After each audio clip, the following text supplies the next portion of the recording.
Yeah.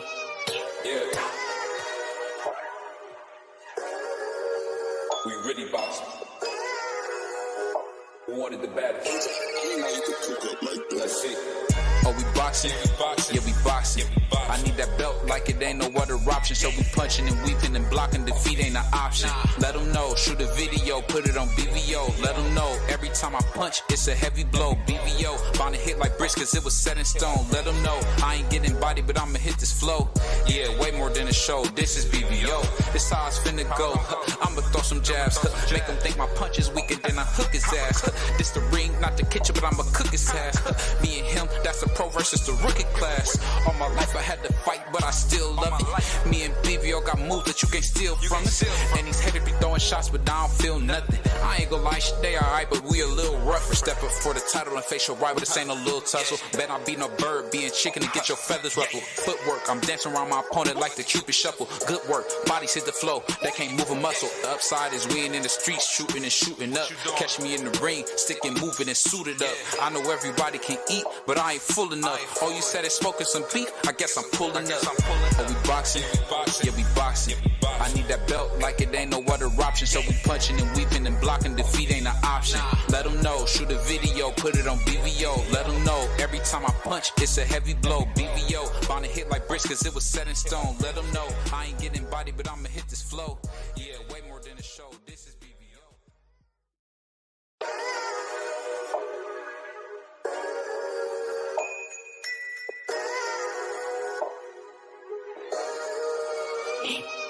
Yeah.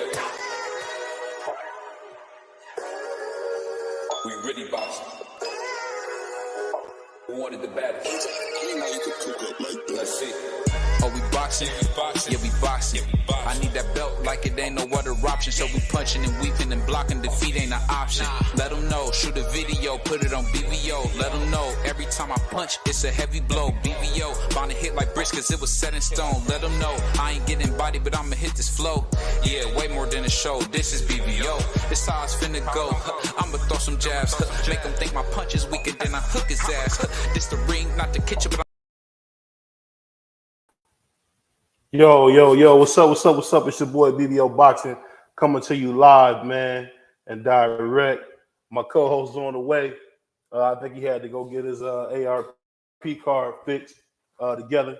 Salute to my brother MP. Salute to my man 88 Sports. Salute to, of course, my co-host. Salute to my man Kareem. Salute to Kui as well. Hey, but we got a big show today. We got a lot to talk about today. So one of the things we got to definitely talk about is Shakur and this whole new thing about him being Puerto Rican now. I know we all heard it. My co-host is under the assumption that Bob Arum has him doing it. But what I'll say is this. What I think about this is going to be great for Shakur. I can honestly say him playing this, I don't know what you call it, this little game of being Puerto Rican, man. I think he could be the next Felix Trinidad. I mean, I'm excited about it. I think Sugar Shakur, man, he just did a big interview on $1 Million Worth of Game. I think he's a very engaging fighter, someone you want to hear from, someone who makes a lot of sense, somebody who really, in my opinion, just does a really good job of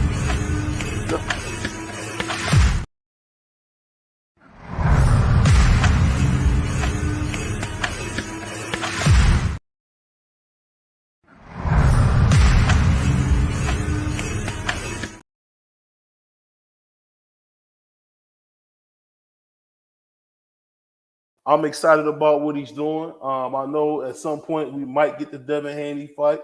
We might not. I don't know. I'll just say this. I know one thing. It's funny how out of all those conversations we heard since my brother Marky Dan in the chat, we didn't hear it one time. And I want to say this to all my TWT family. I didn't hear T.O.'s name not one time because he knows better. Sugar Shakur knows better. He knows not to speak T.O.'s name because he'll get beat up bad. But all jokes aside, I thought it was a great interview.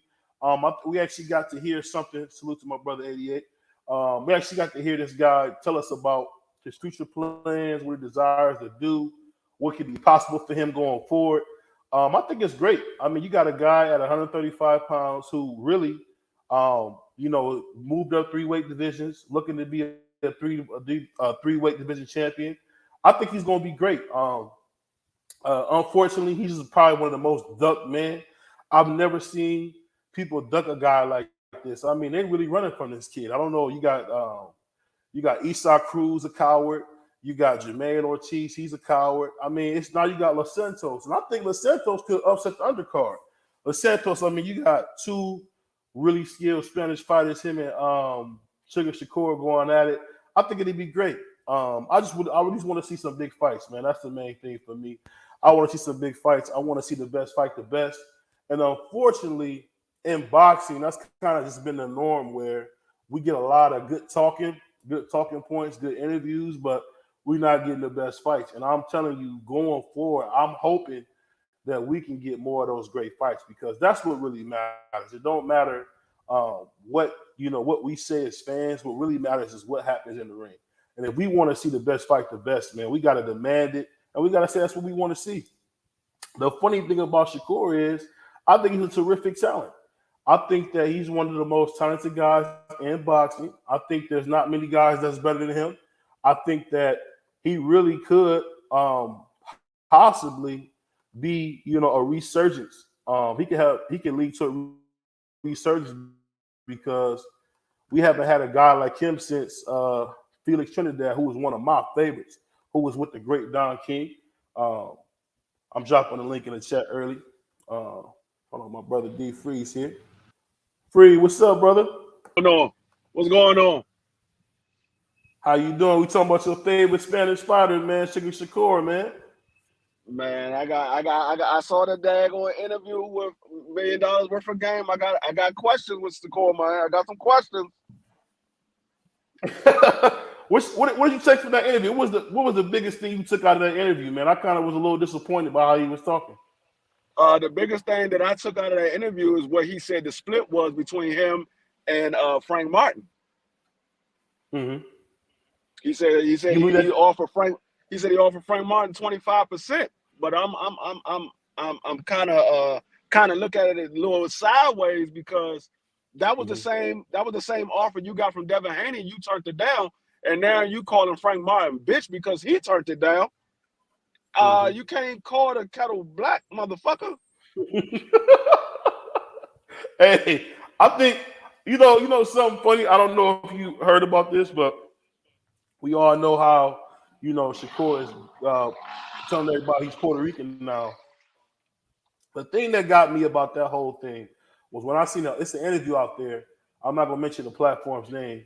He didn't even know his father, so it's like no, he didn't. The thing that's so funny about this is another ploy by him. This is just another ploy to make some money. You can blame Bob Arum, but I blame him, man. I think he's really starting to be shown to be full of crap, man. I really think so. What you think? And see, that's what I was saying. He wasn't out here calling himself Puerto Rican. I think that was a publicity stunt that Bob Arum put him up to, and he went with it. But it kind of make people look at him a little differently because you want to call yourself Puerto Rican, but you didn't even know your father, and you wasn't claiming that from the beginning, and now all of a sudden you trying to claim that to draw those fans in. So it makes people look at him differently, but I'm not gonna hold it against him because that is his background. His father is Puerto Rican, so I'm not gonna hold it against him. But it just make people look at him differently because you wasn't doing it from the beginning. Yeah, and it's funny. I remember when Shakur came out that he always marketed himself as a black fighter, which is cool. Salute to Quickly. She said Shakur needs some attention, and not all attention is good attention.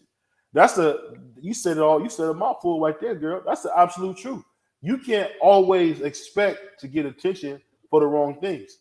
Until I start seeing Shakur have the Puerto Rican flag on his trunks, all this stuff, I'm like, bro, I thought he was just a black dude from New Jersey. All of a sudden now, he's a Puerto Rican dude. You hear him talking like he's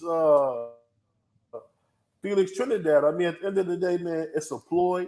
and I think he's very disingenuous, man. He's not a genuine guy at all. I think Yeah, Shakur will do anything to make some money, man. I yeah. really And believe see, that.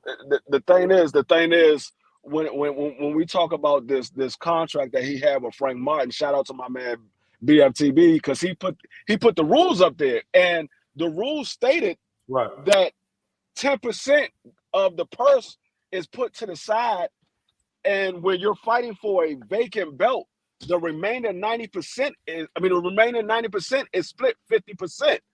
So why are you offering Frank Martin 50%? 25% when he was supposed to get 90%, and if you win, you get the other 10%, or if he win, he get the other 10%. So basically, Frank Martin was supposed to get a 60-40 split. That's basically what he was supposed to get, a 60-40 split. Yeah. And I'm thinking maybe that's the reason why they pulled out of the purse bid, because they had agreed to a certain amount, but then when Frank Martin got the contract, he realized it wasn't what he thought it was going to be. So he was like, "Nah, I'm not taking that." I think I think the crazy thing about it is, he like said, you said, he said he never ducked him. He just said he wasn't taking that offer.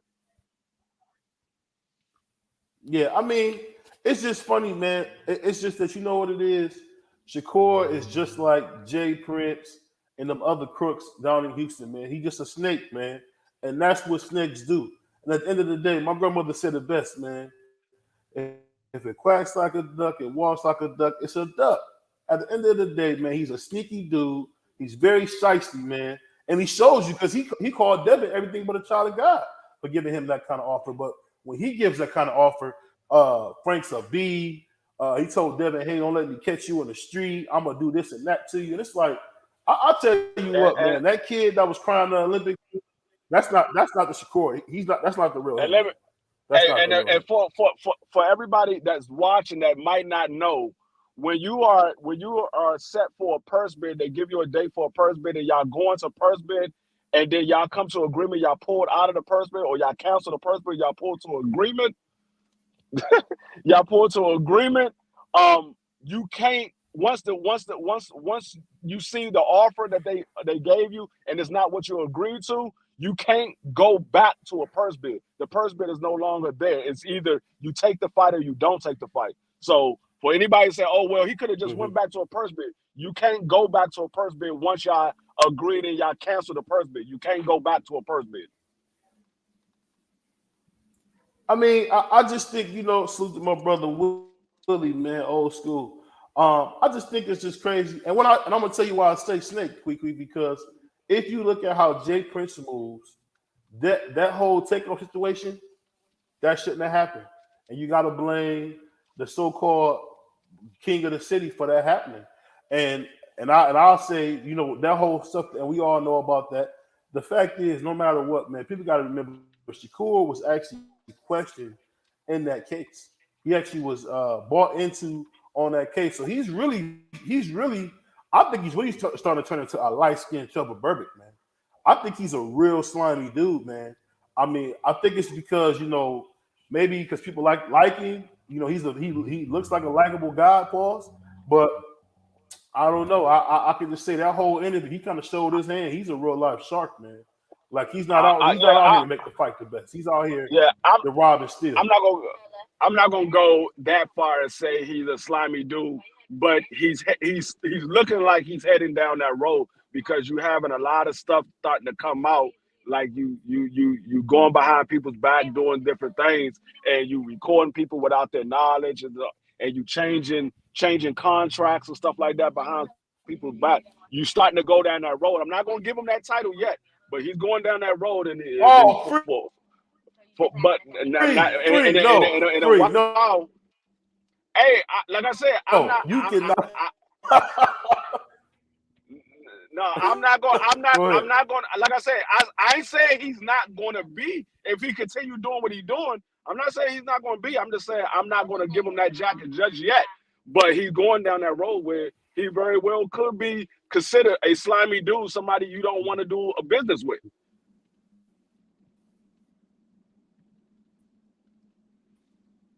Yeah, I'm about to pull up to the house and get on my laptop. I'm in my car. I just had to pick my daughter up from work, but I'm about to pull up to the house now. He look like he know what he's talking about. I guess you know what. To an extent, you all right. Quickly, I give you that. You all right. Salute to my brother Ricky in the chat. But I'll say that you all right. It's not Jay Prince.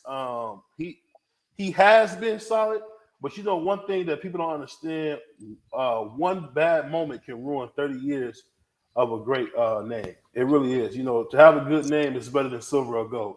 And I'm trying to tell you, if you look at how Shakur is moving, even when he was telling Wallow and them, I think I can honestly say I thought Gillian Wallow was shocked that he was slimy like that. I mean, now for my co-host D3, who's Mr. Integrity himself, I'm a little shocked that because he likes Shakur, that he's not gonna call him out. Because at the end of the day, I know Free don't like that, don't like no slimy dudes. So I'm just shocked, like the way Shakur is moving, man. I'm just telling you guys this. It's not gonna be good for him, man. This is not how you move. This is not how. Say what you want about Floyd. Say what you want about Floyd. Floyd never did stuff like this. Floyd's word was as good as gold. If Floyd told you something, like when Floyd told Keith Thurman, Sean Porter, y'all go be there on Spence. I'll fight you. He meant that. He meant that. I'm about to pull up on he meant that. That wasn't something that he just said to be said. He said they be moving funny. That's us. That's all I'm saying. And I agree with that. He said Jay Prince hasn't ruined anything. He's not responsible for that little dude. Yes, he is, quickly, because at the end of the day, when you think of Houston, when you think of the 9th, the 7th Ward, you think about Jay Prince. No, you can't tell me no different. When I think about Houston, I think about the 5th Ward, better yet. I think about Jay Prince. Little J, James Prince. And he said Jay Prince is a killer. He was in the underworld now. Don't believe anything you see now. I don't know about all that, Ricky. I wouldn't say that. I've never heard nothing like that. But I do give him full responsibility for what happened to take off. No, stay with him. The only boxer that stayed with him was Andre Ward. And Andre Ward had his issues. So, I mean, I'm just telling you, man, that whole interview, man, it lets you know that Shakur plays the good guy, you know, but he's really a villain. He's really a villain. I thought Devin Haney was a villain. And I got to say, I was wrong. Devin Haney and Bill, the Pimp Haney, or Bill Kardashian, as I call him, Bill Kardashian and them don't do this kind of stuff. I mean, recording somebody, come on, man, that's the worst thing you can do as a man. That's the worst thing you can do as an adult is record somebody without their knowledge. And I just think it's just terrible what we're seeing. I think when you think about Shakur going forward, man, he's really going, he don't understand this kind of stuff is going to eat his reputation, man. He's going to be known as a scumbag. But I put it like this. I just want everybody in the chat to know this. We never heard Tio move like this. So, oh my God. Here we go. So, here we go. I don't want to hear no more stuff about the former undisputed two-time lineal champion. Here we go. I told you this nigga got to bring Tio up. What are you talking about? You got to bring Tio up in every single live we do, dog. God, can we have one live with no Tio? We got to bring this man up in every single live. God. Hey, it's there you go. It's overwhelming. I'm just talking about it. Dog, it's overwhelming. Tio's number one fan. It's overwhelming. You're Tio's number one fan, not. dog. I don't have a favorite fighter. Everybody put a 1 in the chat if y'all believe. Put a 1 in the chat if y'all believe BBO is Tio's number one fan. Everybody put a 1 in the chat right now. We're not gonna get that. Salute to my brother Dr. Mark. Salute to my brother G5. Y'all got a defense What's down going there, on, Dr. Mark? What's going on, Y'all G5? got a defense down there. What do you say? What's good, Jet? Hey, only person said it was my brother 88 Sports. I ain't gonna hold that against you, man.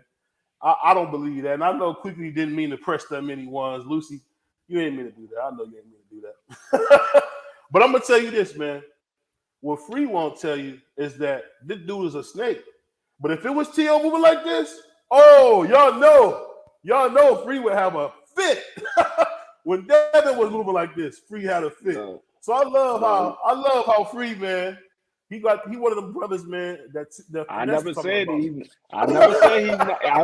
he's not gonna be deemed a grimy dude. I'm just saying I'm not gonna give him a jacket just yet. But one more move, that man grimy. One more move, that man grimy. Hey, free. He recorded a dude that didn't know he was getting recorded. Come on, man. Bill Kardashian is a lot of things, but he don't deserve that. Come on, man. Bill Kardashian don't deserve that. Why would he do that to Bill? But that's the type of stuff I'm saying. It wasn't always friends. That. I mean, you do something like that when you really wasn't a friend of that person. They said they was always friends, but you don't. I've never recorded none of my friends asking them some questions and recording them just to hold on to it. I never done that, so I don't know. Maybe the only people I know do that is people that's not cool with you. They trying to set you up. They trying to get you caught up on something. Those only people that does stuff like that. I mean, I actually seen a good clip that reminded me of a no good, lousy son of a bitch. Hey. That's exactly what he is. Is a no good, lousy son of a bitch. Hey. That's exactly what he is. Is a no good, lousy son of a bitch. Hey. That's exactly what. What's going on, Bruce Gas? What's going on, William Old School? What's going on, Ricky?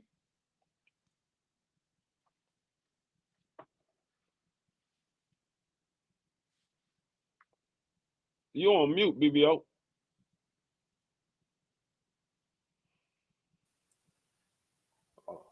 What's going on, Bruce Gas? Hold on, I messed something up. Yeah, you go right now. You have to stop, y'all. Keep talking. Huh? You keep talking, man. What's up with this thing? Hey, Shakur doing something to my thing, huh? Pause. He doing something to my little sound effects, but I'm just telling you, man. Kareem, come back, bro. I didn't see you right away.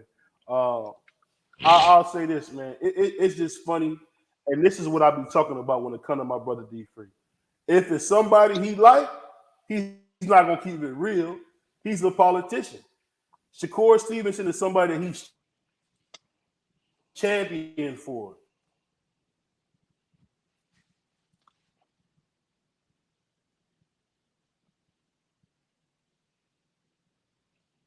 Let me ask you this. So what happens? Let me ask you, where do we go from here, man? Where do we go from here now, Free? Well, who go from here? We found out that Shakur is a snake. Where do we go from here? I mean, what do the fans go from here now that we found out who the? Go ahead. I mean, we look forward to these big fights. I mean, you can't hold your head down because somebody did something that you didn't think that they would ever do. So you move on. These fighters ain't gonna be in the sport of boxing forever. You move on. Now that we know that Shakur did what he did, I mean, you move on. You look at him sideways and you take everything that he say with a grain of salt. Salute to my brother Ricky. Said BBO just jealous of your beard, D3. I don't know if that's a pause moment, man. That sounds crazy, man. I guess you want to let you know your beard is luxurious, man. But I'll say this. You know, of course, my brother Free won't say this, man. But you know what? That's the problem in boxing, man. We can never be objective. We can never say what we do, what we like, and what we don't like.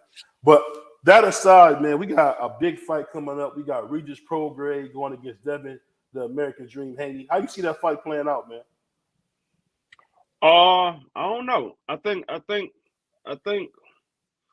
it's going to be very competitive the first 6, maybe 7 rounds, and then it's going to get real interesting because, like I always say, Devin Haney tends to slow down in the back half of that fight because he moves so much.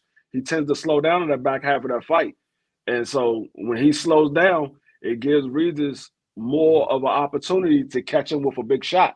So it get real interesting after the first 6, 7 rounds.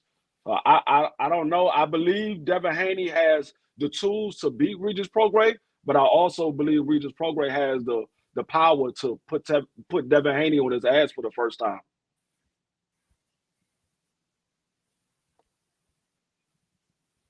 Yeah.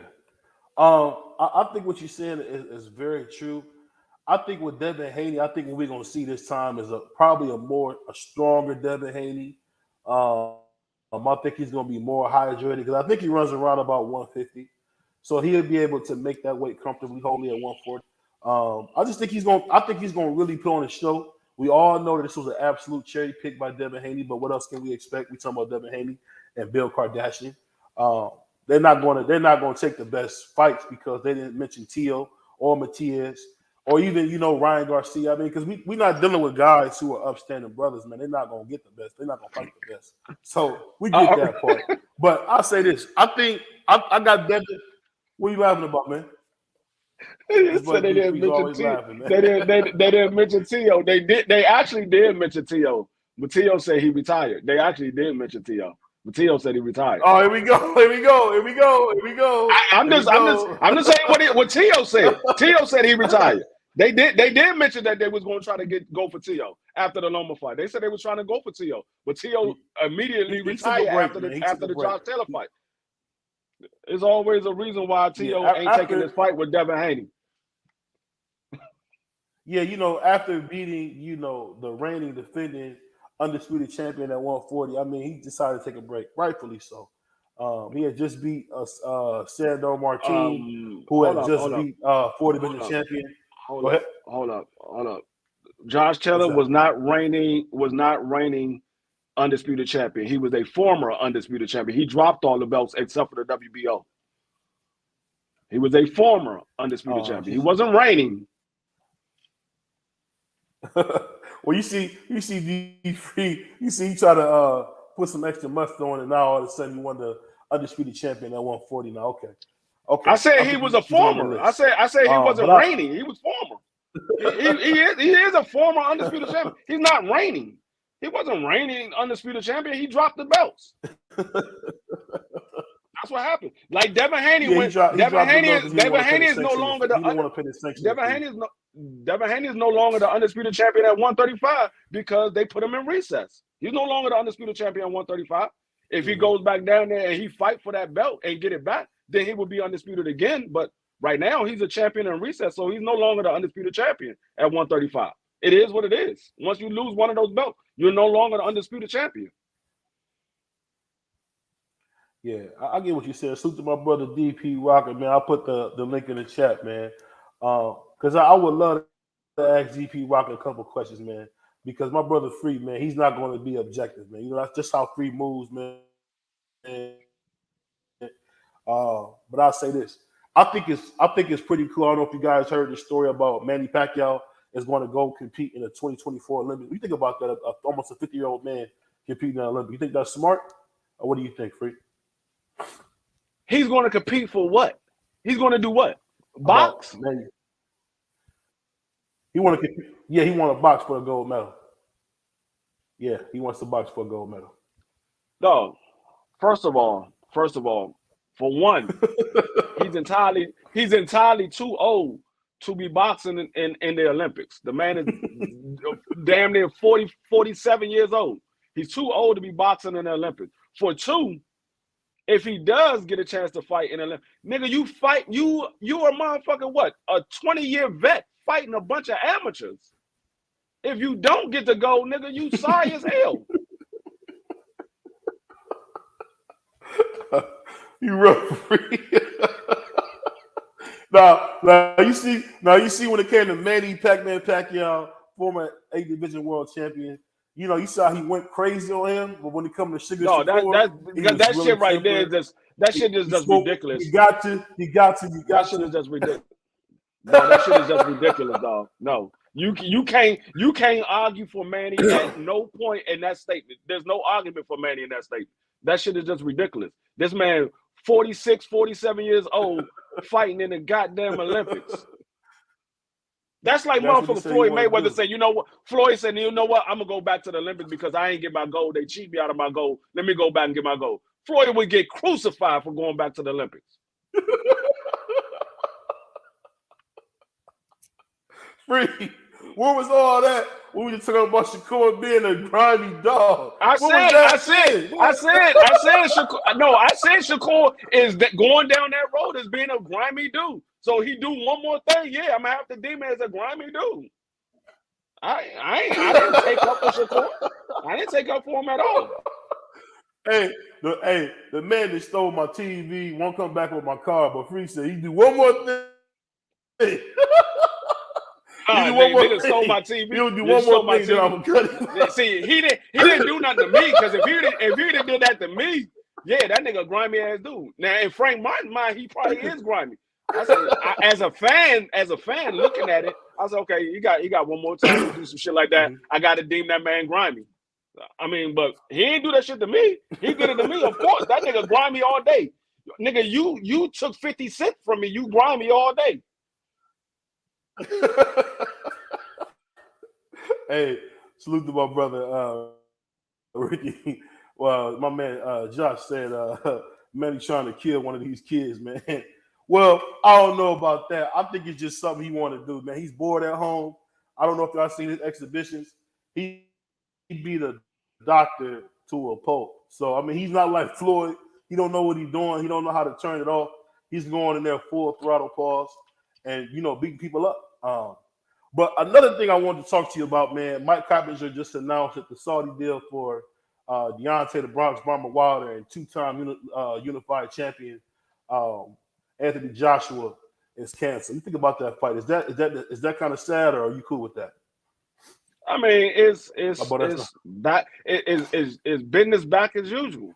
That's what Anthony Joshua and Eddie Hearn does. They get everybody's hopes up and then they pull out, because that's what happened. That's what happened with the Deontay Wilder in the past. They wanted $50 million. Deontay sent them $50 million, and they were like, "Nah, I'm not gonna sign my soul to the devil." Nigga, you asked for the fucking money.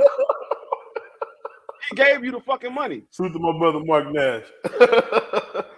Salute to my brother. Hey, my brother Mark Nash, man, one of the funniest guys, man, on YouTube.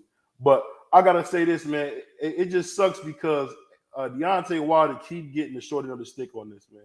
At the end of the day, from what Mike Coppinger was talking about, Deontay kind of gave every concession that AJ wanted. He gave it to him, and still no fight. I mean, AJ's a coward, man. I mean, I can't beat him. We've been through that. We've been through that. that man is scared to death of Deontay Wilder. He's scared to death of Deontay Wilder. That's the only fighter I see that AJ has no opportunity. He has no wants to fight. Deontay Wilder is the only man that AJ do not want to fight. He try to make fights with everybody else, but when it comes to Deontay Wilder, they find a loophole to get up out of that fight. They ain't trying to fight Deontay Wilder. They saw how AJ looked against motherfucking Jermaine Franklin. They know damn well if that was Deontay Wilder, AJ would be asleep. Yeah. I mean, it's just one of those things where it's just sad to see that we can't get this fight.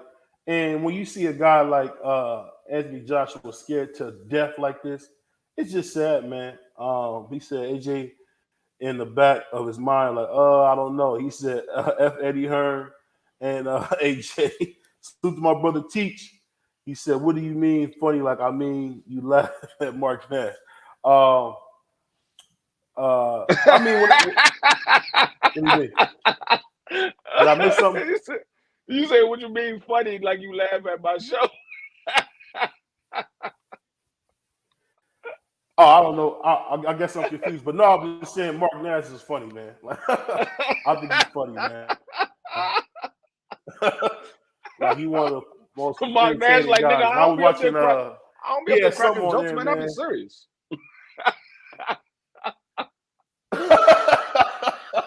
Hey, the nigga is just so funny, man. Like you can just watch the nigga all day. He's hilarious, man. But I'll say this, man. It just goes back to what we've been dealing with in boxing, man. We've got a lot of cowards, and the sad thing is, I don't mean to say coward. I mean, we got a lot of guys who don't want to prove themselves. You got a guy like Shakur getting on the interview lying to the people, saying he want to fight. He want to. Oh yeah, I see what you're saying. We talking from Goodfellas. Oh, I'm a funny guy. But you got guys, man. You know, which is funny because I never in a million years would have thought that Sugar Shakur is the new Trevor Burbick, man. Just an absolute slime ball in boxing. And it's just funny because. T said what Shakur do now. You didn't watch the interview with $1 million worth of game? That man came out there and told on himself. That's what he did. He told on himself. And it makes sense because when you're talking about Jay Prince, I mean, that's what you get. You get, Jay Prince, aka Judge Mathis. That's what you get. You get a goofball who's going, play it like he's playing one way, but not do it up, not do an upfront contract. But I'll say this: the good thing about it is, we got Tank Davis out here without a fight. My thing is this: why is Shakur not actively seeking to get Tank Davis? Because I'm gonna be honest, he know damn well he getting knocked out against Tank Davis. Everybody know that they get knocked out against Tank Davis. It's just a matter of who gonna hold their nuts and say, you know what, I'm just gonna go for the money. Well, let me ask you this: you say that, but like Ryan Garcia stepped right to him, like it was nothing. Ryan Garcia hold his nuts and said, you know what, I'm just gonna go for the money. No, not that he wanted to challenge himself. He went for the money. I like how you did that, Free. That was slick. No, you gotta watch Free. No, you said it yourself. That man was green. He wasn't ready for no Tank Davis. What are you talking about? He wasn't ready. He wasn't ready. He wasn't ready. He would have never got that fight if he would have waited. He said, "I'm on." Teach said, "I'm on Coors' side." Of course, man. Teach, you'd be on this side, man. The dude's a scoundrel, man. But you would be on his side. I don't know how you on Shakur's side because that man said he gave Frank Martin 25%. That's the same thing that Devin Haney gave you. So how was it okay for you to turn down 25%, but you call Frank Martin a bitch because he turned down 25%? Even though Frank Martin was supposed to get more, just like everybody said, Shakur was supposed to get more. Frank Martin was supposed to get more. It was a vacant belt. He was supposed to get more in the purse bid. So if it's good for Shakur, it got to be good for Frank Martin as well. And that's the thing I'm wondering. Do you think that Los Santos can stop Shakur? He's got a lot of power, man. I don't think he's fought a guy with this much power. I think he can. I just don't think that he's seasoned enough to stop Shakur. Mm-hmm.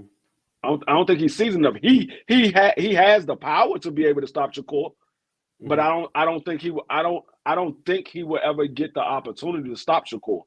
I think Shakur is just too much of a better boxer to be able to allow him to be caught in that situation with a unexperienced fighter as De Los Santos. Yeah, I think, and I get what you're saying because I did hear in the interview Teach about Sugar saying that he want to fight the best. He doesn't care who has the belts. But I'm gonna tell you this: he says that because he does such bad business, man. He's not gonna get a lot of these fights. I guarantee you guys this. Now we understand why he's not getting some of these fights. It may be some guys are scared. I'll give him that. Isak Cruz looks scared to death. Jermaine Ortiz was scared to death. But I think he might be doing bad business, man. And I think a lot of guys don't want to deal with a guy who does bad business. Teach, you can't say that he just want to fight the best. And this man has not mentioned Tank Davis's name since Tank Davis got out of jail. Neither him or Devin Haney has mentioned Tank Davis' name since he got out of jail. So you can't say that he want to fight the best. Now, we all know that Devin Haney has another fight. So Devin Haney shouldn't be mentioning Tank Davis's name. But Shakur, he was open until they signed the daggone De Los Santos fight like 2 days later after the whole thing happened when Frank Martin said, no, I'm not signing that deal. 2 days later, he ended up signing a fight with De Los Santos. You know why? Because that fight was already signed. I mean, he never had any plans of fighting Shakur, man. We just got to call what we see, man. He had zero plans. You mean he never had no time to fight? I mean, he had no intentions of fighting Frank. Shakur was. I don't think that fight was signed. I think that fight was a fight that was on the table, and Frank Martin also was on the table. and he entertained the Frank Martin fight, but he made it so where Frank Martin wouldn't agree to the situation, and Frank Martin was like, "No, I'm not taking $1 million because that's not what I agreed to. I want more of a split." Mm-hmm. And it's a dangerous fight because let's be honest here, Shakur could easily beat Frank. In my case, I didn't think he would, but he easily could because he got a lot of talent. So it would be dumb for Frank Martin not to maximize the opportunity. He just seen, what happened with as we're gonna get to our next topic, this leads right into it, with Bud Crawford and Errol Spence, because I'm gonna tell you this, man. I like Bud as a fighter, but he's a piece of garbage, man. The fact that he would make Spence fight at 147, that's just garbage, man. Like, he's trying to find a way out of that fight when Errol did everything he could to make that fight. At the end of the day, man, you cannot trust anybody in this. And as No, D3 said best. Go ahead. No, I was gonna say, the reason why he's trying to make Earl fight at 147. Why is that? Because he saw the same thing that we seen. That motherfucker Earl didn't look right in that fight. That's what he saw. Yeah. And he was like, shit, if that man coming at 54, he might be straight. Yeah. And it kind of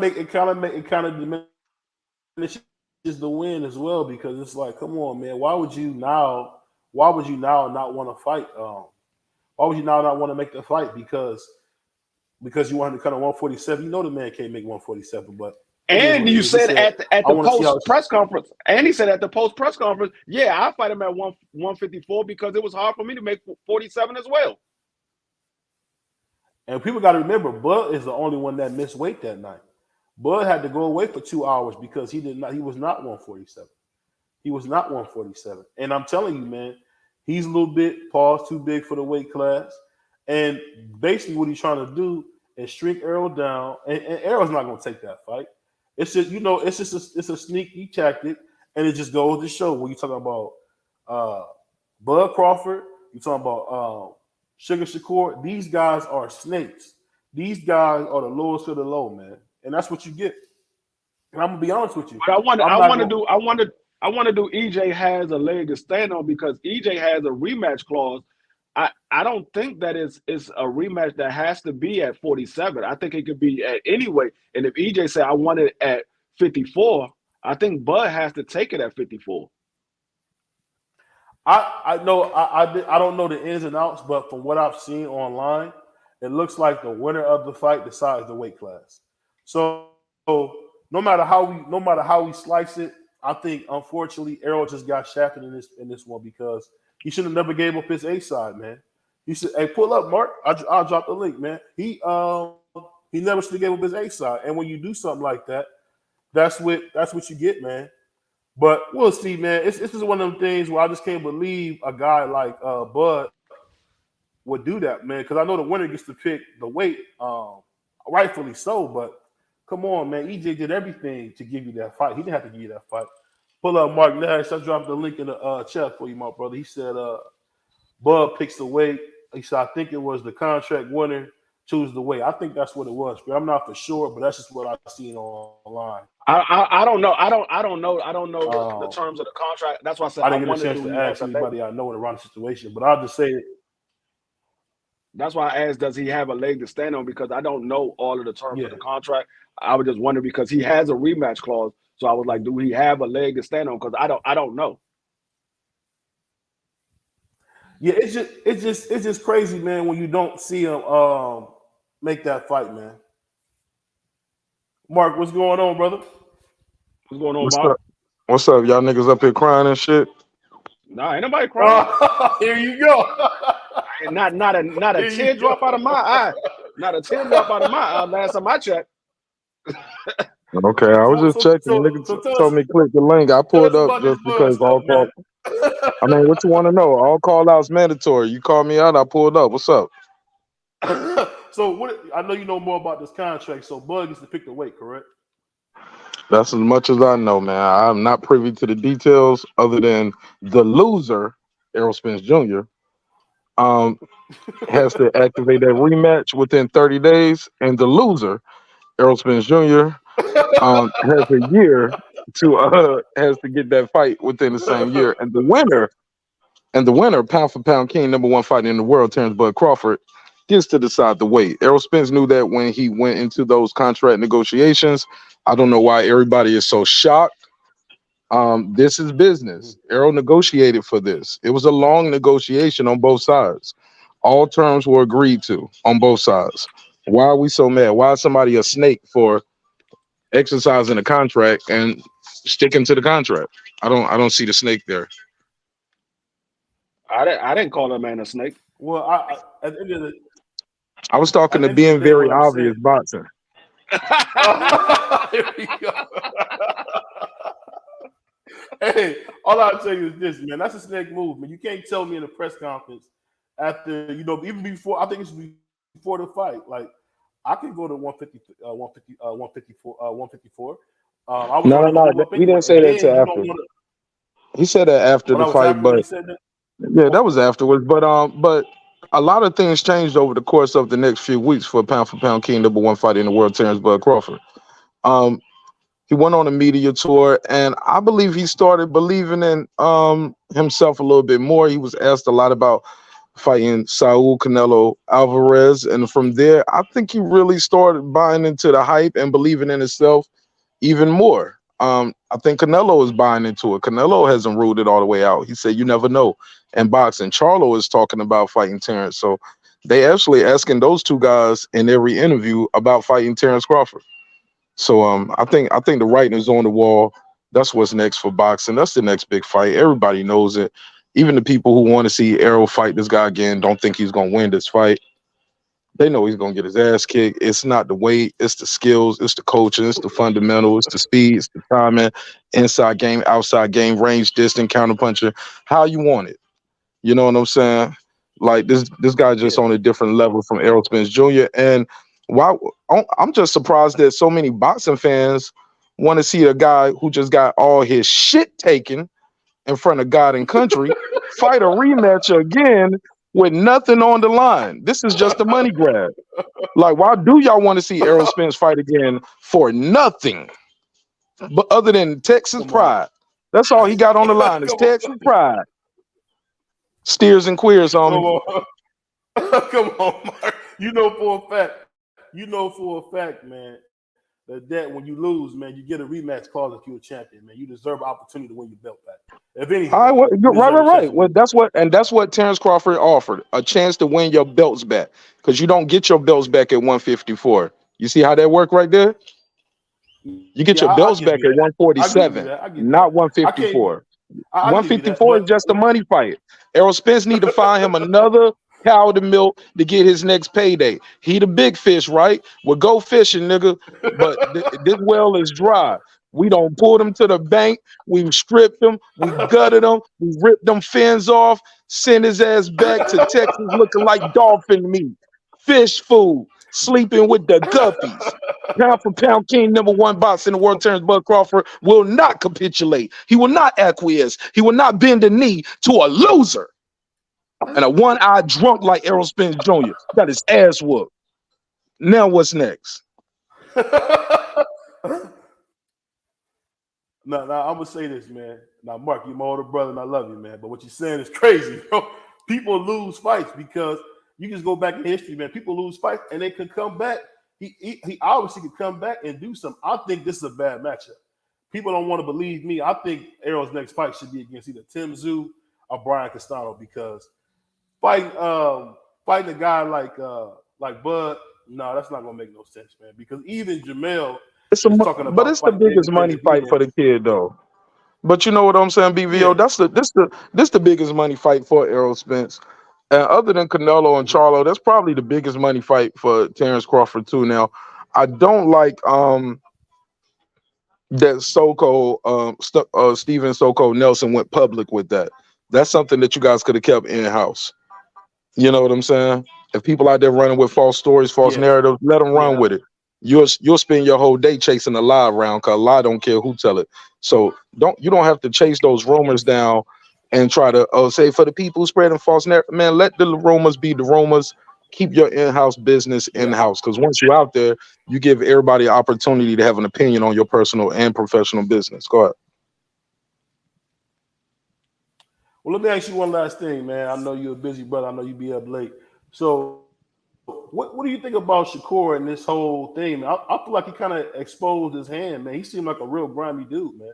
I could be wrong, but he kind of comes off as a real sleaze type of cat, man. What do you think about that? Elaborate. Why do you think he's a sleazo type of cat? I thought he was your favorite Puerto Rican fighter.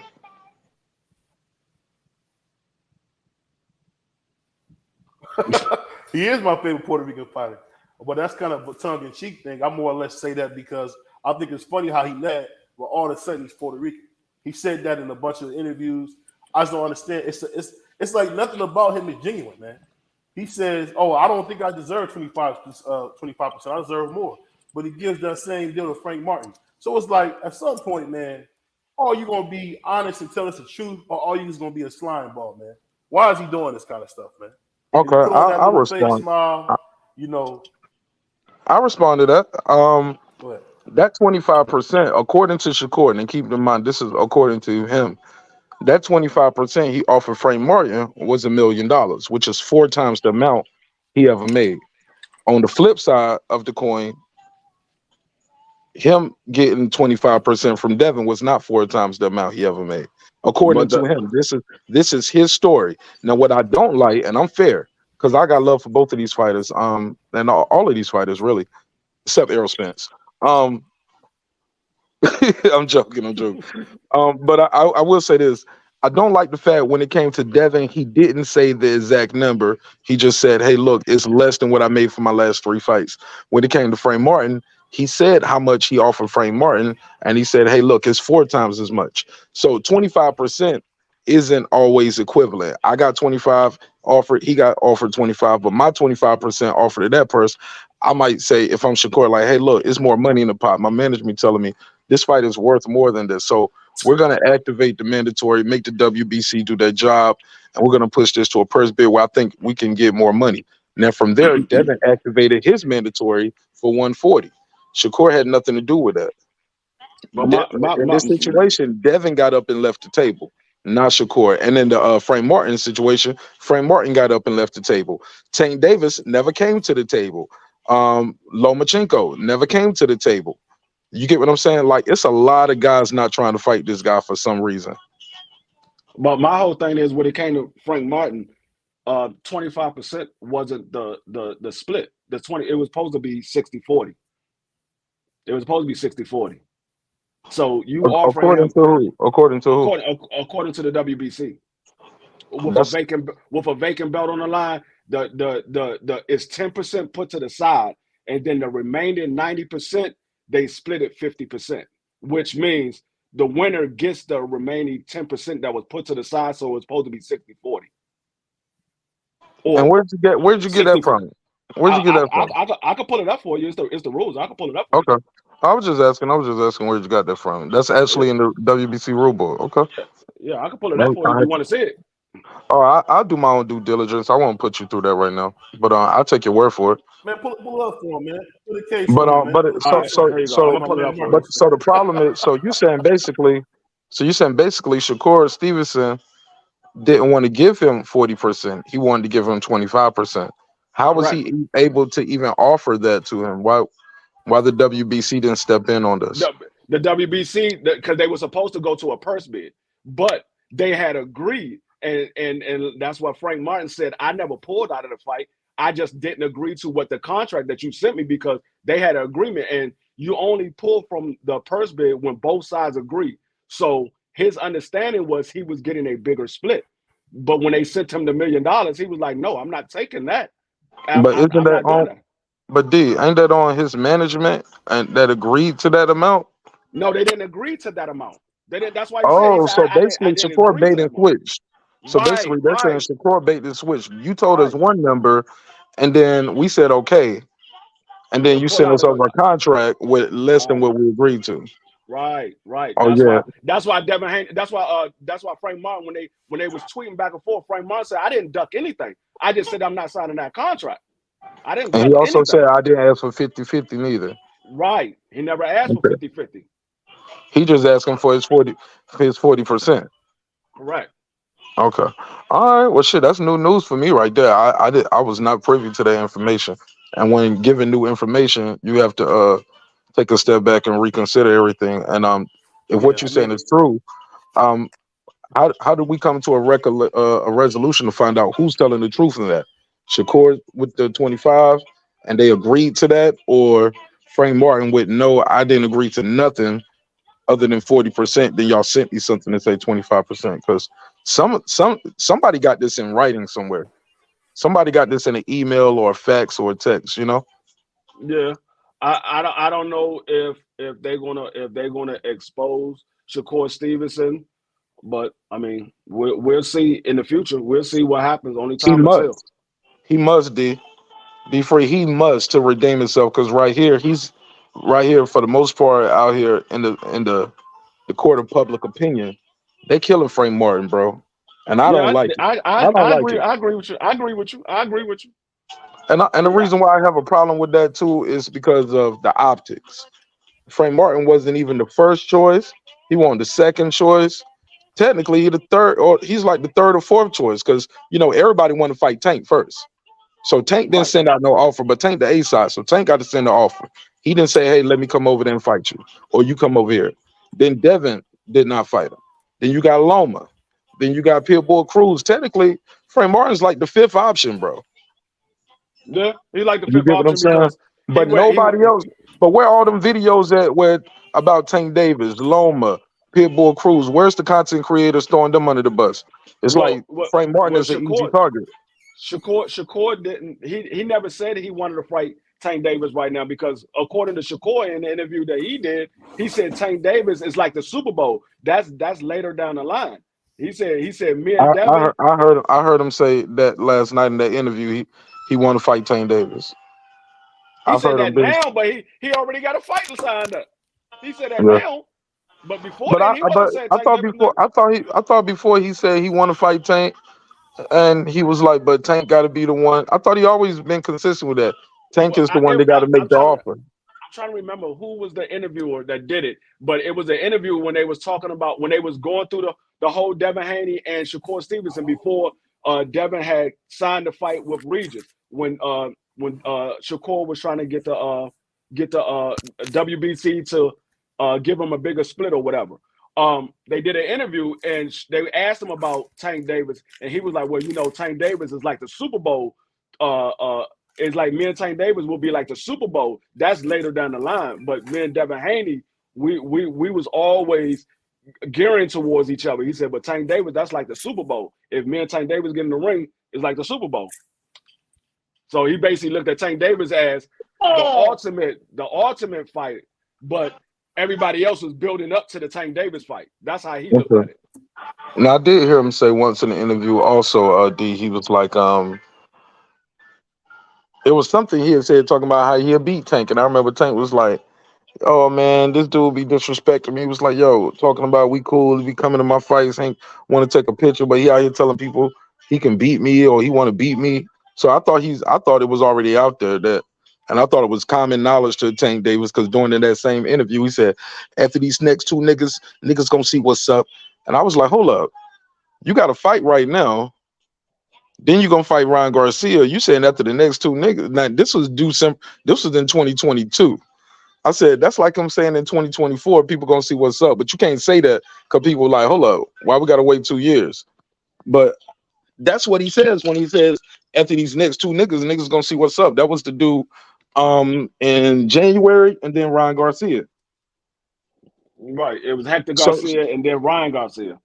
right. So he's like, after these next two niggas gonna see what's up. So you don't fault those next two guys. I want to see what's up. But it Yeah, don't look like I don't know none of the what guys Tank we Davis want is to going see to do. what's next. It looked like they about to fight Pitbull Cruz again. Yeah, and like I told BBO many times, Tank Davis is fighting for the money.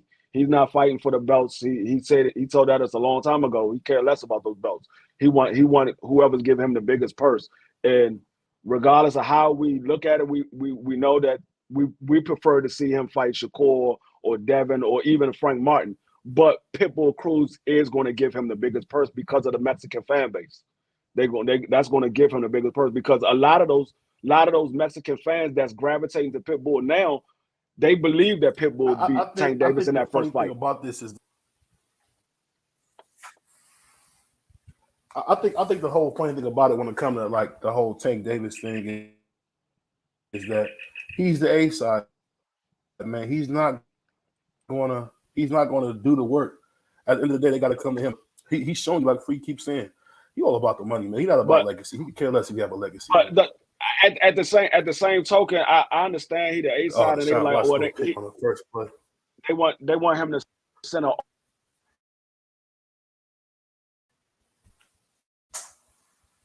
They want him to send an offer to the Shakur and Devin, but with Devin, we all know that he moved up to 140 to fight Regis. But with Shakur, Bob already came out there and said he's not making no fight with Tank Davis.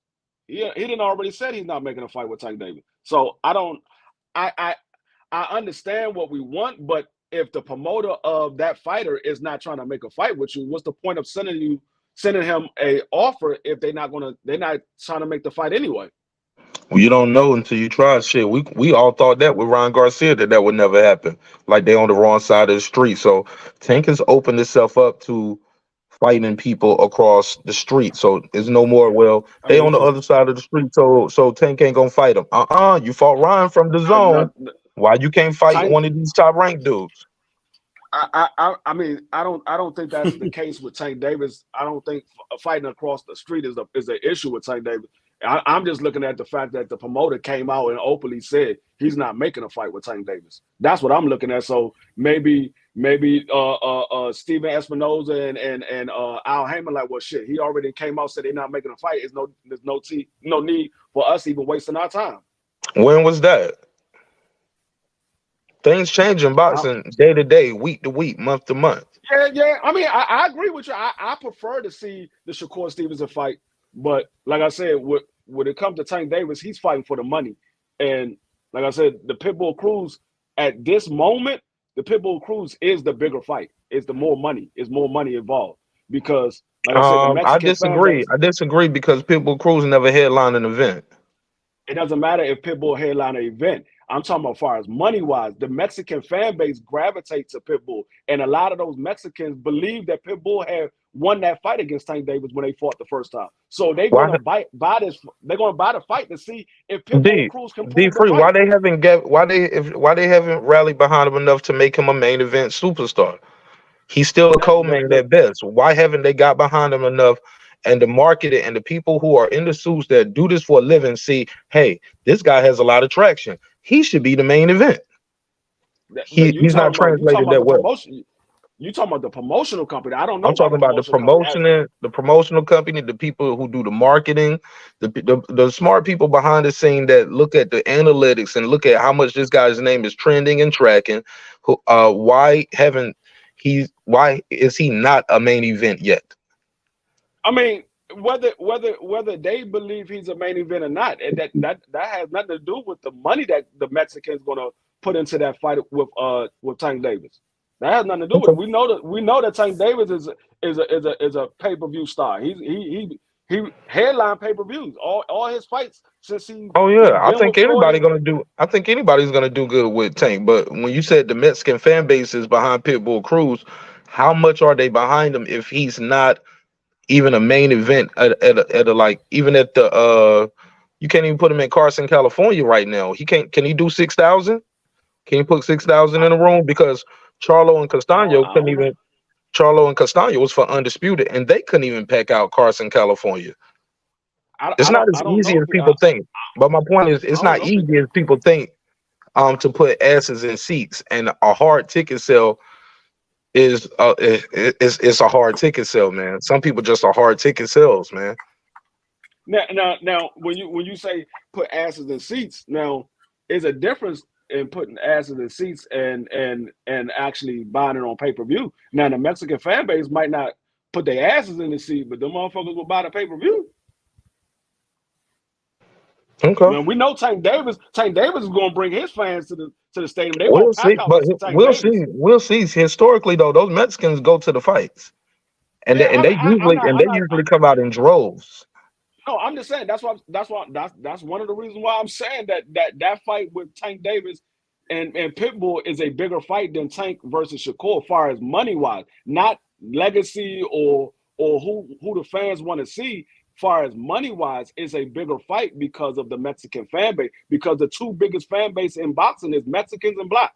So if you mix those two in a main event, a high pay-per-view fight, which is Tank Davis is a high pay-per-view fight, they're gonna show out for that fight. We saw it with Ryan Garcia. I guess we'll just have to agree to disagree on this one, because I agree with you halfway on this one, as far as what you say about the fan base. But they seen Tank Davis versus Cruz already. They seen that, and a lot of people who aren't Mexicans think Tank Davis beat him with one hand. I know some people who are Mexican fans think Pitbull Cruz might have edged it out, but Pitbull Cruz has shown signs of slipping since then. I don't know if people will think he'll win this fight on the second time. And Ryan Garcia was definitely a mega star, man, like in his own right. So I can see where you're coming from. I guess I agree with you halfway, but I gotta agree to disagree with you on the Pitbull Cruz is going to sell more than Shakur Stevenson, because Shakur Stevenson, he has a lot of momentum around social media. He talking that talk, and I think he's going to go in there and actually talk shit and sell this fight. He's not just going to be happy to be there. I don't think Pitbull Cruz is going to really talk a lot of shit, sell the fight. Granted, he's going to have some fans that's going to buy it just because he's Mexican. But I think some people going to buy this shit just because of Shakur Stevenson and his swagger. He has that Olympic pedigree. He had a built-in fan base from the Olympics, two-time champion. I'm sorry, three-time champion in two divisions. So I think he got a lot of momentum. So, but fair enough. We can agree to disagree. I feel you, but the only difference between Pitbull Cruz and Shakur Stevenson is the Mexican fan base. So when he's fighting Pitbull, he's fighting against a Mexican that's going to bring in a Mexican fan base. When he fights Shakur's bringing in a black fan base, and that's Puerto Rican. Puerto Rico. Hold on, no. He Puerto Rican. No. He's bringing a black and Puerto Rican fan base. The Puerto Ricans are not selling out like that. The Puerto Ricans is considered a black fan base. I'm trolling, bro. I'm trolling, dude. Don't listen to me. I'm trolling. I said, Puerto Rico. They fight to the same fan base. I mean, we just saw Earl Spence and Bud Crawford fight to the same fan base. They did 700,000, which is good, but it wasn't Tank Davis and Ryan Garcia. And we think I agree. We think that Earl shit broke Spence my heart, bro. That shit broke my heart, D Free, with them numbers, man. Like, that's why I was like, man, fuck all these boxing YouTube niggas, bro. I'm done with these dudes, bro. Actually, to be honest with you, I'm not even gonna lie. From the beginning, I said I believe it was gonna do around 600 pay-per-view buys because they fight into the same fan base. I never thought 1 million. I always said roughly 600,000. But when I saw the Ryan Garcia, I said, okay, maybe they might hit 1 million. Maybe they might hit 1 million because it's a bigger fight, and a lot of people have been wanting this fight for a while. Man, these boys did all that talking, all that man. debating. Hey, BVO, D Free, niggas been debating for over a year, fussing and fighting, lying, screaming, yelling, waking up the kids in the middle of the night, eating up the kids' cereal and juicy juice, just so they can smoke another little pack of that Reggie, get back in there, argue with niggas some more, waking up the neighbors, missing church in the morning. Know they need Jesus, missing church and everything. All of that, just to not even go to the fight, not buy the pay-per-view. Come on, bro. I'm done with these niggas. Even with that Haney versus Loma, everybody was on the internet Monday talking about it was a robbery. It was a robbery. You couldn't get enough of that. I looked at the pay-per-view buys. Them niggas didn't even do a quarter. They niggas didn't even do 150. Come on, bro. Didn't even break 200,000, but everybody got an opinion about a robbery. Man, fee 5-4 figure. I hate these YouTube niggas. I gotta go, man. I'll talk to y'all on the next one. All right, man.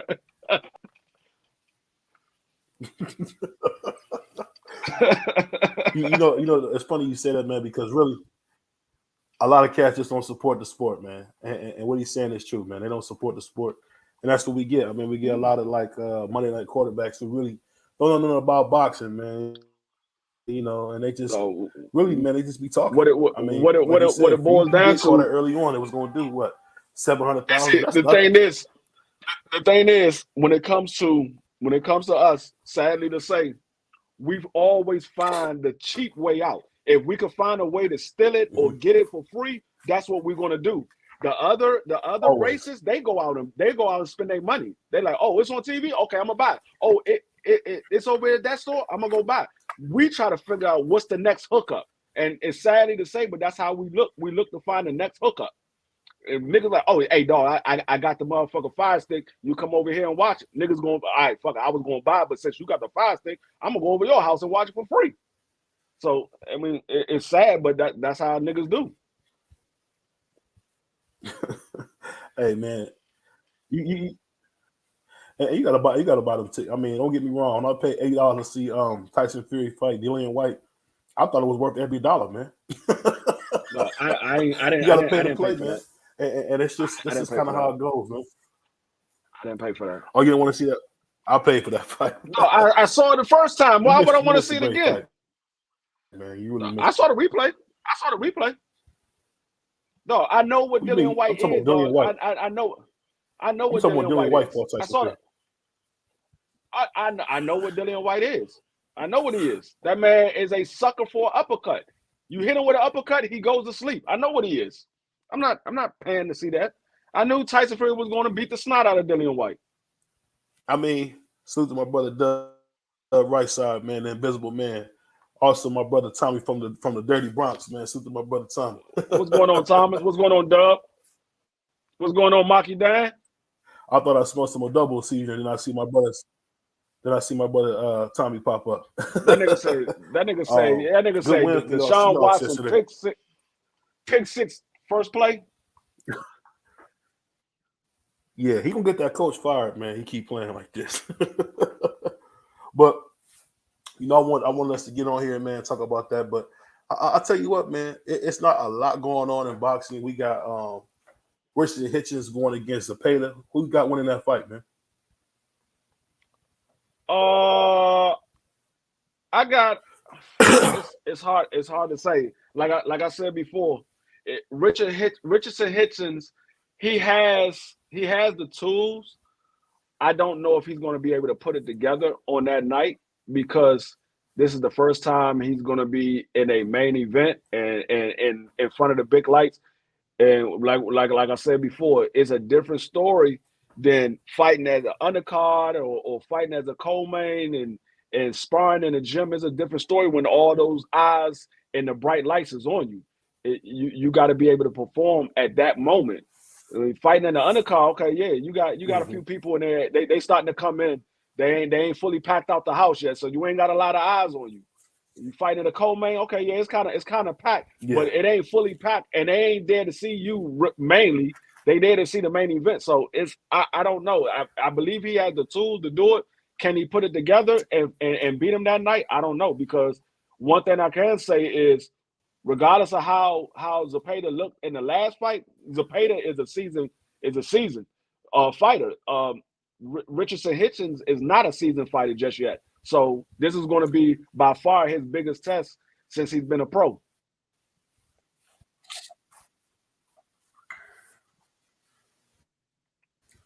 And I think it's the first time we actually gonna see him in there with a live body, man. Because the thing, I don't know if you've seen the press conference, man. Richardson, he seemed very angry in that press conference. It's almost like he's shocked that people think that Zepeda can beat him.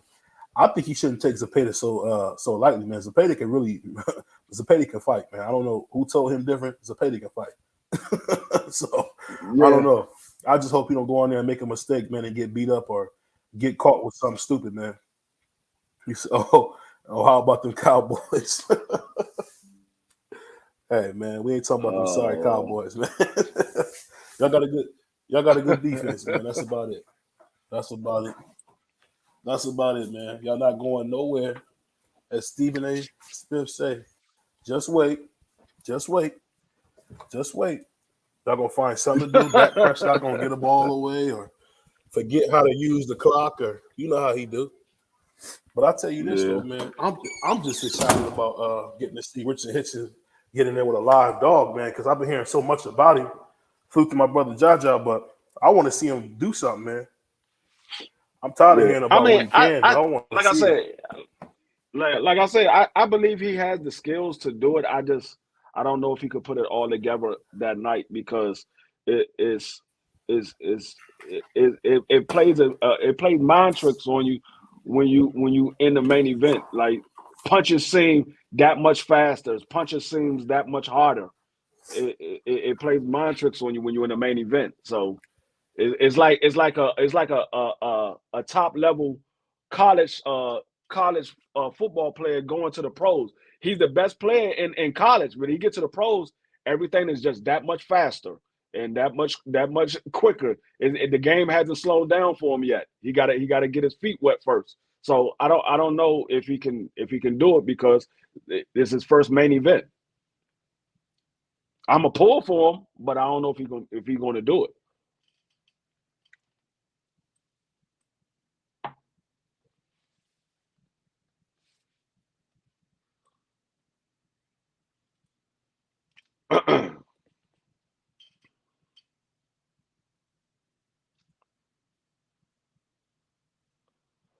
I hope he do. The right side. I hope he do box circles around him. Damn, this nigga dropped off. I hope he do box circles around him, but I don't know. I don't know. I hope he do because I would love to see that man finally get the just due to him because I didn't like the way that Floyd moved him. Floyd paid too much attention to the Tank Davis when you had another good. He paid more attention to Rolly than they did to Richardson Hitchens, and he's a way better fighter than Rolly is.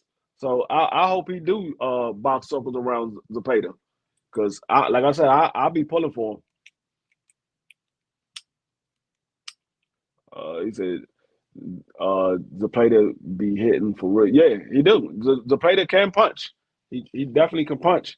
So it's gonna definitely be a nice test for Richardson Hitchens. Hopefully he can pass it with flying colors. Even if he don't pass with flying colors, if he get a motherfucking C, it's still passing. It's still passing. As long as he get the job done. I don't care if he go in there and look like trash and he gets the win. As long as he got the win. Because, like I said, it's going to be a test. He's going to learn whether he lose or win. Either way, he's going to learn.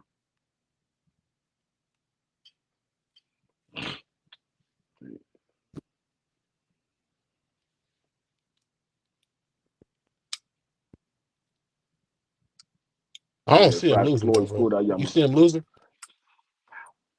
It's a high probability that he can lose. I'm not saying that he will lose, but there's a high probability. So I don't know. Like I said, I'm pulling for the guy to win. I think it's funny. I just really want to see him, get somebody good, man, because he got a lot of talent, but he got to show us what he can do, man. It really can't be just off reputation at this point. But I think I like him more than I like Abdullah Mason. I know you like Abdullah Mason a little bit more, but I is the guy for that group. Abdullah Mason, everything that you believe that Richardson Hitchison can do or has done, Abdullah Mason can do it at 19 years old.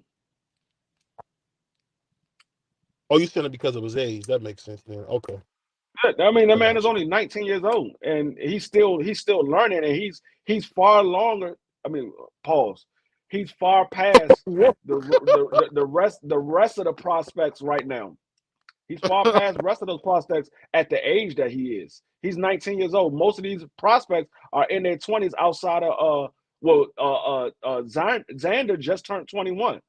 So Xander is considered one of the older prospects as well, considering their age. He's considered an older prospect compared to Abdullah Mason. So he's 19 and he just turned 19, and he's farther past those guys at the age of 19 than those guys was at 19. Actually, he's past a lot of those guys now. He passed a lot of those guys. Sure. He paid attention to defense. He got great boxing ability. He got great footwork. I mean, that man is good.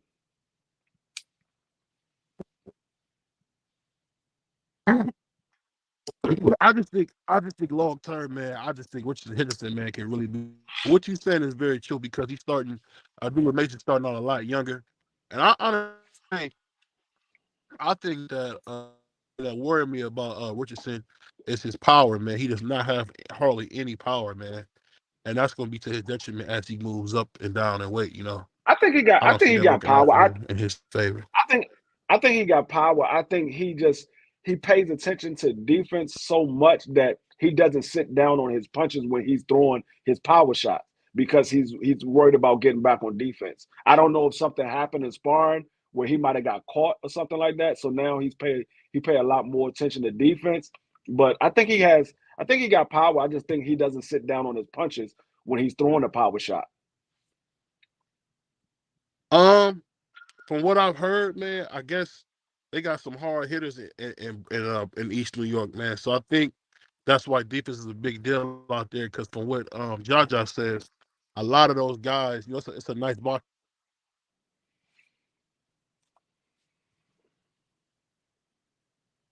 It's some hard hitters out there so much because what you said is very true. I have never seen him, be flat-footed and really turn his hips on a punch, man.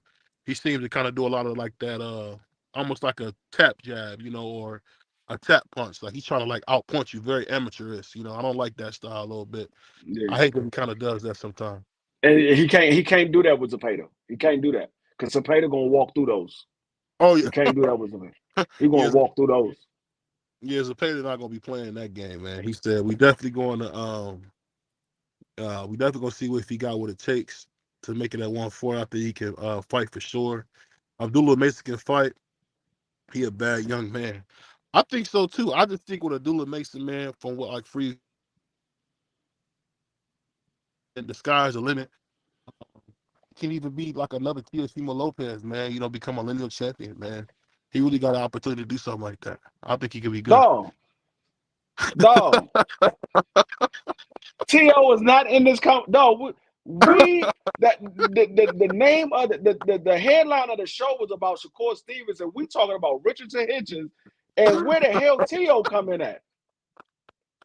T.O. is nowhere around this joint. I brought him one time, free. You going crazy on me.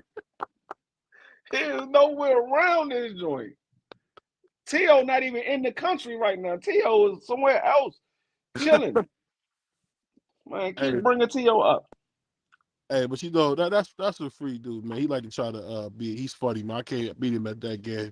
I don't hate the kid. You don't? I don't hate the kid, but I just like to put him in the hospital, though. I like to send his ass to the damn ambulance. I know Five. I know Five. That's BVO man for real. He don't want to admit it. He one of those in the closet fans. He don't want to come out the closet and let everybody know he really T.O.'s biggest fan. It just once everybody else start giving T.O. credit, like T.O. start doing something great and start moving the way we wanted him to move, and we start giving him credit, then he'll be like, "See, I told you, T.O. No, I told you, T.O. is my motherfucking favorite fighter." That's when he's gonna come out the closet. That's when he's gonna come out the closet. Salute to my brother G5, man. Hey, G5, you know better than that, man. I don't have a favorite fighter, man. I'm just giving people props for what they can do. I'm saying I think Abdullah Mason could be a lineal champion one day. See, when you say you don't have a favorite fighter, you tend to talk about everybody. But when you have a favorite fighter, you find a way to bring that fighter in the conversation. I didn't bring up Oscar at all. Oscar's not your favorite fighter. T.O. is. Hey, but that's the point that I was making. But let me ask you this, man. So, from what you've seen in boxing, man, what do you think about Tiger Johnson, man? He kind of struggled his last fight. You think he got the goods, Tiger Johnson? I don't think he struggled. I don't think he struggled. I think it was a good test for him. I don't think he struggled. He still got the W. Everybody gonna have tough fights at some point in time in their career.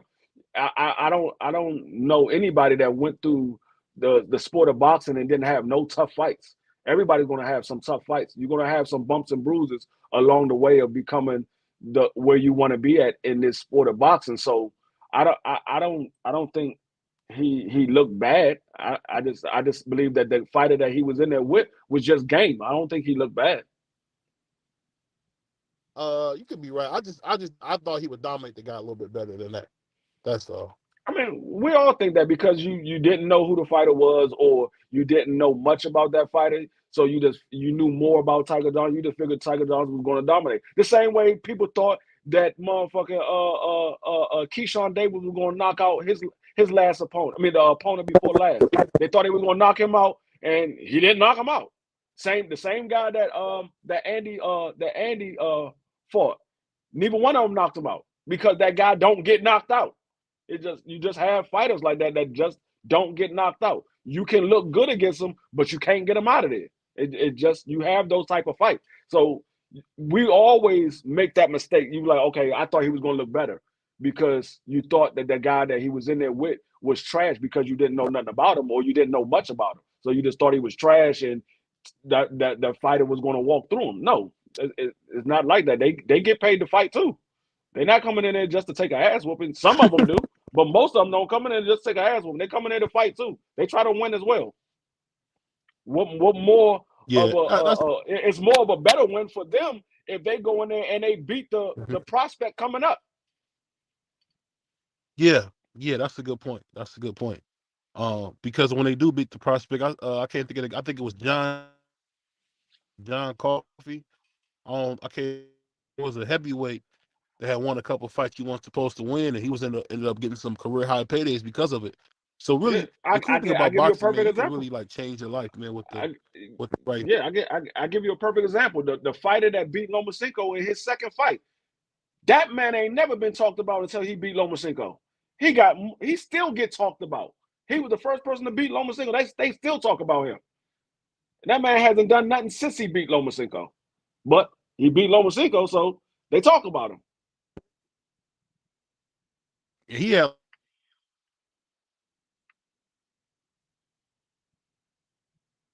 I can't even remember the nigga name. But I know he beat Lomachenko. I know it when I see it. I just can't remember his name.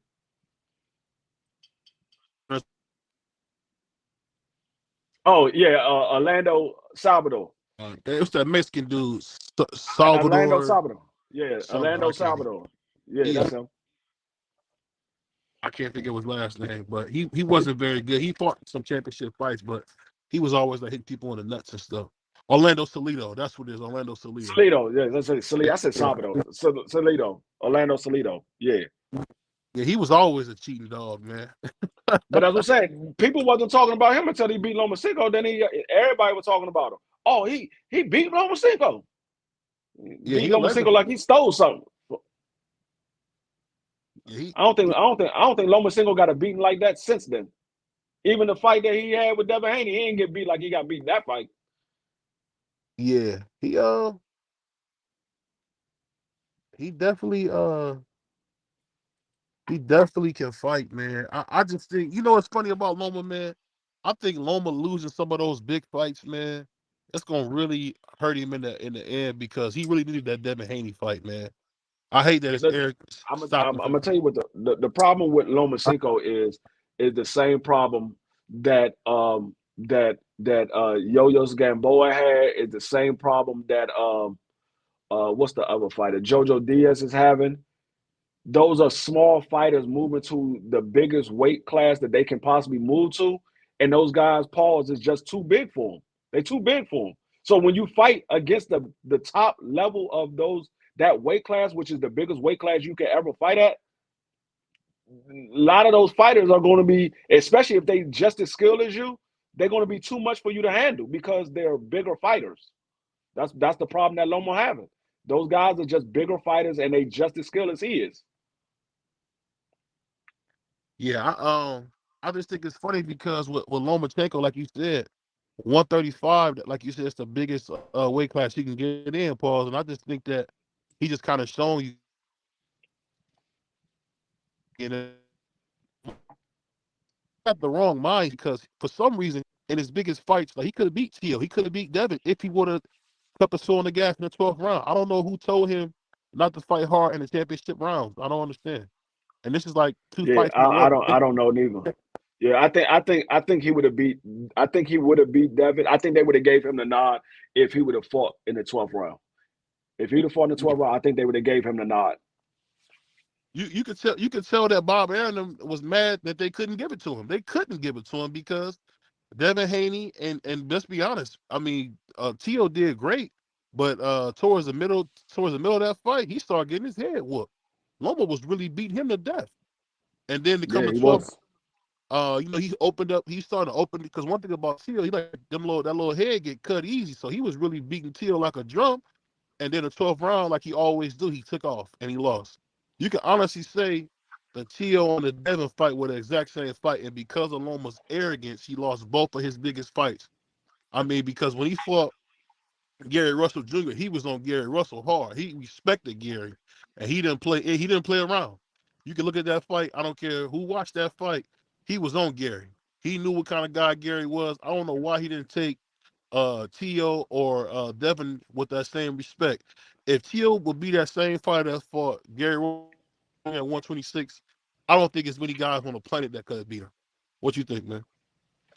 Um, I'm not gonna say there's no guys on the planet that can beat him because everybody has somebody that will be able to beat you if you happen to step into that fight at that time.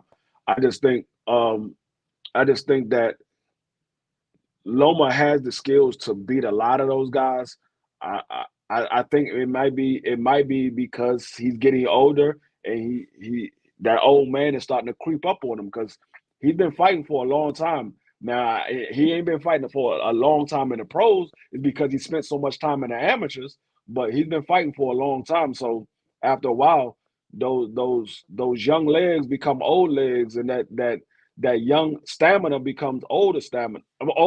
So you can't move around and you can't do it for long periods of time. You can do it for a short period of time. And I think that's the reason why a lot of times in the 12th round he takes that fight off because he feels he's racked up enough points in the earlier rounds or the middle rounds that he could take a round off.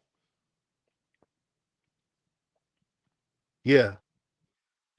And you know what? The thing about Loma that's so funny is, and I think so to my brother Josh, and my brother Davis, I think, man, we finding out that arrogance, man, can really stop a Hall of Fame career. Because I'm gonna tell you this, Loma Yeah. is gonna go to the Hall of Fame, but not for what he did in the pros. Because I'm gonna tell you what, the best fight that he's won is still against Mr. Gary Russell Jr. And that's a shame because he's had the opportunity after opportunity, and he has done nothing with it. He is, to me, the biggest waste of talent that we've probably seen in a long time, man. The fact Yeah, that it's gonna be he it's could gonna be have beat it's gonna Devin, be Gary. It's gonna be Gary and Rigondeaux because Rigondeaux, both of the Gary and Rigondeaux had big names at the time that Lomachenko fought him. So it's gonna be both of those guys. Those are his two biggest wins. If you want to be truthfully speaking, those are his two biggest wins against Gary Russell and against Rigondeaux. Those are his two biggest wins.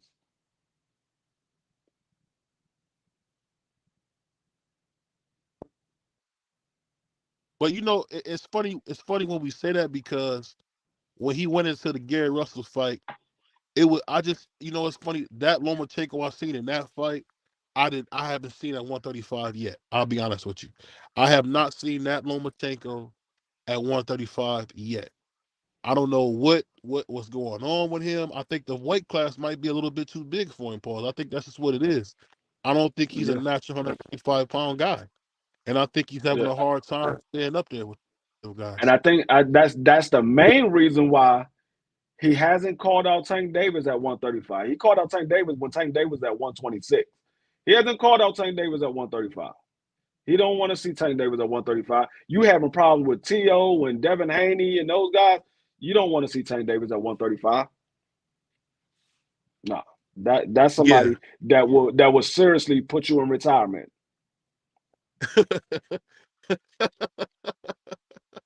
that boy pretty crazy. Man, you'll I'm just see the saying, man. next time you see if he get in there with Tank Davis, the next time you see Lomachenko, he'll be walking around with a walker. You're like, damn, Lomachenko old as shit. Tank Davis be the old ass man. No, he was 35. Tank Davis put 40 years on that nigga. Yeah, it's funny, man. It's just funny because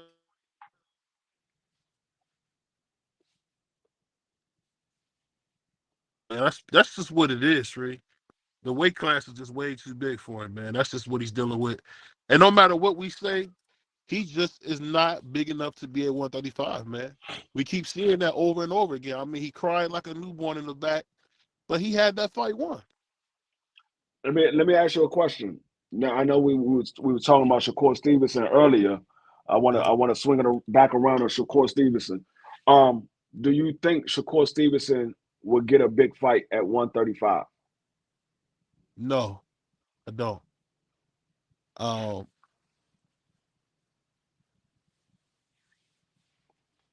What do you think his biggest fight will be at 135? Who you think it will be with? If he's going to stay there, it will be just then they on that for taking Shakur. So if he can be there to like 25, I think he'll get that tank fight, but it's down the road soon. But whatever he do, he gotta get it. Like that's bad, man. Why is he not? He's from freaking New York. I mean, he's from Jersey, pretty much New York. He should have Kyrie Irving, Rod Strickland should be at this. I mean, where all the Jersey people at that should be there? Showing love to him, man. He like a man with no country out there, man. I mean, he's from Jersey, but he spend his time now in Houston. So he spent most of his time in Houston now. So he rep Jersey his last. I say he spent most of his times in Houston now. So he's not really repping Jersey like he once did when he first came out. He's pretty much repping Houston now. I mean, he still claimed Jersey, but he's more so a Houston fighter now. Yeah, and I think, at some point, there's nothing wrong with, being from somewhere else and you move for a better life. I just think, you know what? Shakur got to figure out what he want to be. Do he want to be a villain? Do he want to be the good guy? What does he want to do? Because honestly, he could go either way. He could win this bet at 135, and I think it'd be smart for him to go right to 140 and petition a fight Devin at 140. Or petition to fight Tia or Matias, or to fight Rolly, man. Because at the end of the day, there's no more food for him at 135. It's kind of time to move up, man. At some point, only person that can stay at 135 and make a lot of money is Tank, because Tank can pretty much fight anybody and do 200,000 guaranteed. So that's kind of what it is at this point. Yeah. I mean, but I'll say this, man. Boxing in a good place, man. We got Shakur Stevenson, the new Felix Trinidad of boxing. We got my co-host, aka the Oscar hater, aka I hate Ring Magazine. But it's your boy BVO, it's your boy D Free. We're gonna be back on Wednesday. We coming tomorrow. Hopefully the Browns win this game, so I can rub it in Free's face, pause. Cause I just won my fantasy team against that bum named Tommy, man. So we doing good, man. It's your boy BBO Box. It's your boy D Free. This the Roll with the Punches podcast. Peace. Peace.